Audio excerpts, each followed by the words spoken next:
తిరుమలేసుని పాద సన్నిధి మించినది వేరేదిరా. శ్రీనివాసుని సేవ చేసిన జన్మమే తరించురా. శరణు కోరిన వారి నెల్లను కరుణతో కాపాడురా. ఏడుకొండల వెంకటేశుడు సతతము మన తోడురా. మెట్టు మెట్టుకు పూజ చేసి 7 కొండలు ఎక్కరా. సుప్రభాతము సేవ చూసిన జన్మధన్యమయ్యేనురా. వెంకటేశుని పాద సేవలో మోక్ష మార్గము దొరకురా. 7 కొండల వెంకటేశుని చెంత చేరి కొలువరా. ప్రఖ్యాతిగాంచిన 7 కొండల స్వామి చెంతకు చేరరా. గరుడ వాహనమెక్కినట్టి గరుడాద్రివాసుని చూడరా. ఆనంద నిలయం చేరరా. తోమాల సేవను చూడరా. 7 కొండల వెంకటేశుని పాద సేవను చేయరా.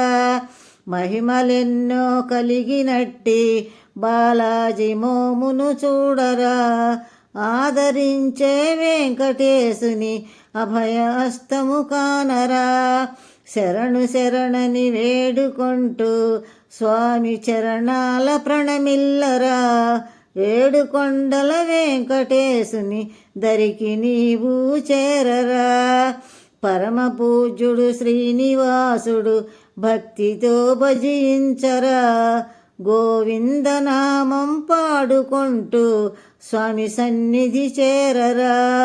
కోనేటి రాయుడు కొలువు తీరిన పుణ్యక్షేత్రం దర్శించరా. 7 కొండల వెంకటేశుని భక్తితో పూజించరా. మనసునే ఆలయము చేసి స్వామి రూపం నిలుపరా. కలియుగములో ప్రసిద్ధిగాంచిన స్వామి గానం చేయరా. పవిత్రమైనది స్వామి చరితం చదువుతూ వినిపించరా. 7 కొండల వెంకటేశుని చేరి దీవెన పొందరా. తిరుమలేసుని క్షేత్రమందే జ్ఞానకాంతిని పొందరా.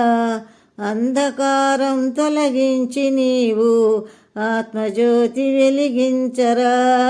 మానవత్వముతో నీవు మనిషిగా జీవించరా. 7 కొండల వెంకటేశుని మనసులో ధ్యానించరా. 40 రోజులు దీక్షభూని స్వామి వ్రతమును చేయరా. భక్తితో వ్రతమాచరించిన పాపాలు తొలగిపోవురా. కలియుగ వైకుంఠవాసుడు నిత్యమై విలసిల్లురా. ఆదిశేషుని ఆదరించిన మన ఆపదలు తొలగించురా. 7 కొండల వెంకటేశుని శ్రీహరి నివాసం చేరరా. సప్తగిరులే స్థిర నివాసం సేద తీర్చే పుణ్యధామం. శరణు కోరే భక్తజనులకు శాంతినిచ్చే దివ్యక్షేత్రం. వరుసతో ఈ అష్టకంబును వ్రాసి చదివిన వారికి 7 కొండల వెంకటేశుడు శాంతి సౌఖ్యము నొసగురా. వరుసతో ఈ అష్టకంబును వ్రాసి చదివిన వారికి 7 కొండల వెంకటేశుడు శాంతి సౌఖ్యము నొసగురా. శాంతి సౌఖ్యము నొసగురా.